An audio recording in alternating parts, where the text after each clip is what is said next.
Principios científicos y fundamentales del aislamiento. La base para restauraciones exitosas y tratamientos duraderos, doctores. Hablábamos sobre que el aislamiento absoluto lleva muchos años en uso, demasiados años, pero el odontólogo sigue y prefiere seguir utilizando rollos de algodón como un método de aislar, ¿vale? Es un aislamiento relativo, pero la verdad es que si nosotros estamos haciendo una odontología adhesiva, eh, este método de aislamiento no nos va a ayudar tanto, ¿sí? Vamos a tener un mejor resultado a largo plazo siendo un aislamiento absoluto. Tengo esta fotografía porque esta fotografía es mía. Esta fotografía es de un paciente que yo tuve hace tiempo cuando todavía no aislaba. Lo único que yo aislaba en ese momento eran las endodoncias. Entonces, eran resinas y lo hacía con aislamiento relativo, rollitos de algodón. Y si se fijan, por aquí tengo el eyector para evitar que se me inunde de saliva. Y aparte, hay otros errores aquí que estos no los voy a comentar porque son de otra área, que son para restaurativa, pero principalmente tenemos un campo que lo más probable es de que va a tener contaminación, porque muchas veces no es simplemente el hecho de que la gota de saliva caiga directamente en la cavidad, sino que también cuando el paciente está aspirando o está respirando por la boca, también genera una humedad y esto puede interferir en la adhesión. Entonces, hay que tratar de evitar de utilizar los rollitos de algodón y comenzar a utilizar un aislamiento más adecuado. Pues mire, aquí también coloqué un artículo que habla sobre la longevidad o el éxito, perdón, el éxito de restauraciones hechas con aislamiento y hechas sin aislamiento. Para no ser el cuento largo, el artículo nos habla de que se hicieron restauraciones en dientes en molares deciduos, en los cuales se estuvieron monitoreando en 2 años y se dieron cuenta que tanto los molares que fueron reconstruidos con aislamiento y los que fueron reconstruidos sin aislamiento tuvieron prácticamente el mismo tiempo de vida, ¿sí? O el mismo resultado, el cual no afectó como tal la adhesión. Ahora, hablamos en este artículo, lo hablo, ¿por qué? Porque hay personas que a la fecha eh, siguen hablando sobre que no hay una diferencia entre utilizar dique y no utilizarlo. Hay gente que simplemente no quiere utilizar dique y está bien, yo no, tampoco quiero que todos el día de mañana lo utilicen, no es a fuerza, pero eh, quiero que entiendan esta parte en la cual este estudio está realizado en niños porque son en molares deciduos y es un estudio que no es a largo plazo, ¿sí? Es un estudio que fue a 2 años, en el cual en los 2 años no hubo una gran diferencia, pero en estudios, hay otro tipo de estudios en los cuales sí hay una diferencia porque se realizan estudios en molares de adulto, ¿sí? Entonces, yo aquí, más que querer cambiar la forma de pensar de algunos colegas, yo lo que quiero es que concienticemos sobre algunas cosas y a lo mejor el control de humedad no vas a decir que no es para ti lo más importante, pero también tenemos otro tipo de contaminaciones, no solamente el de la humedad, sino que también tenemos el de las bacterias como tal, la saliva, la sangre y también algo que utilizamos para evitar el sangrado en la encía cuando vamos a realizar una reconstrucción y la terminación está infragingival, lo que nosotros hacemos es una gingivectomía para poder observar la línea de terminación hasta donde llega.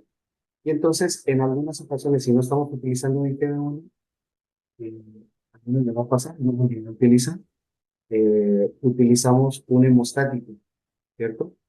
Entonces, ¿qué pasa con el hemostático?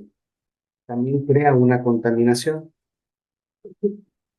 Aquí tuve la suerte de que este año, en el curso del doctor Casio, asistió al curso el doctor Carlos Enrique Cuevas, que él forma parte de este artículo.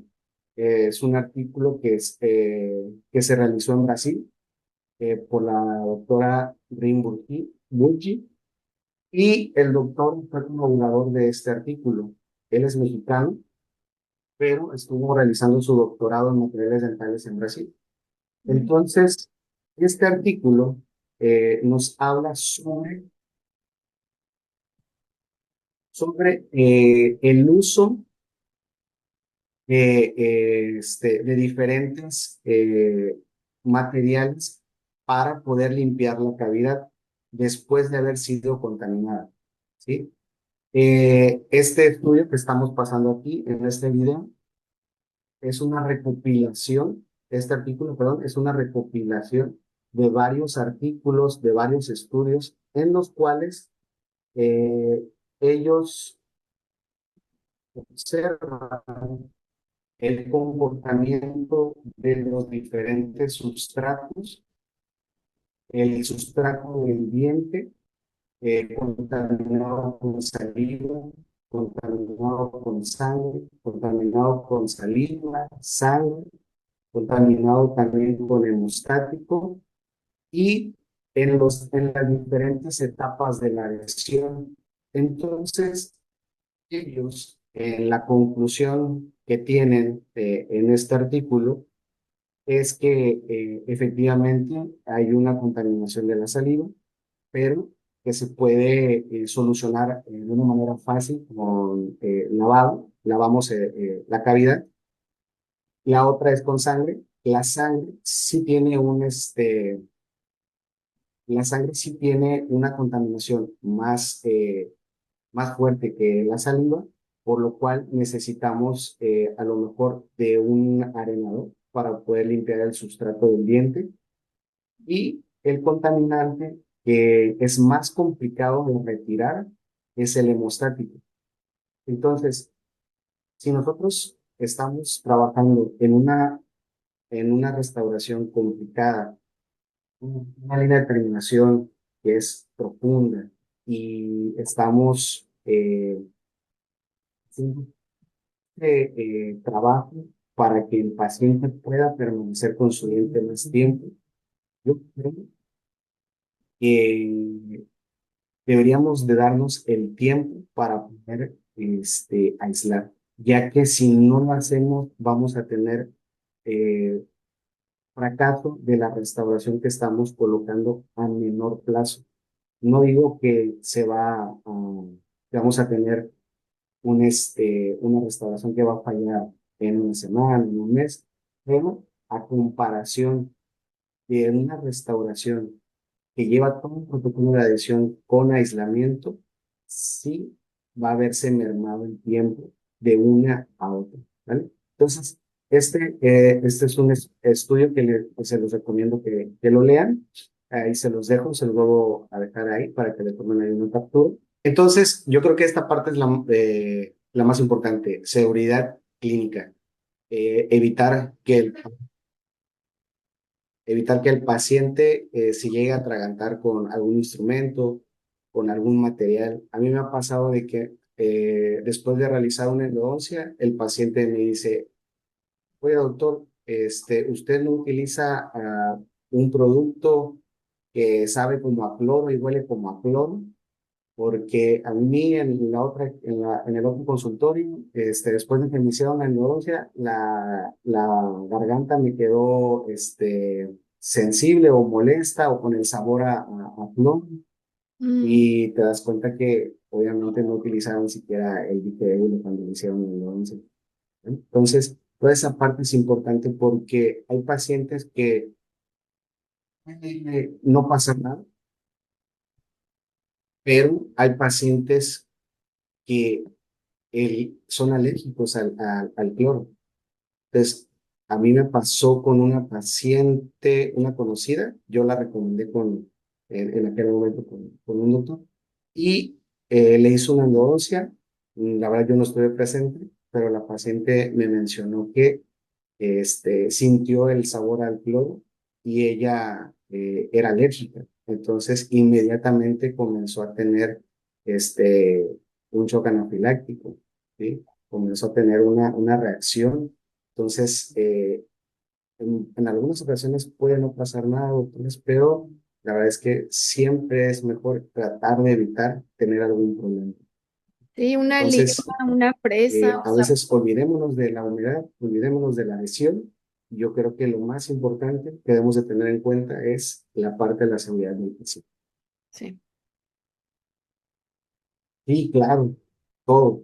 La verdad es que a veces también, no sé si te ha pasado, pero a veces estás haciendo un desgaste en un diente y en algún movimiento la fresa se va de largo y se te movió. Entonces, si no tuvieses el dique, lo más probable es de que crearías una lesión al paciente.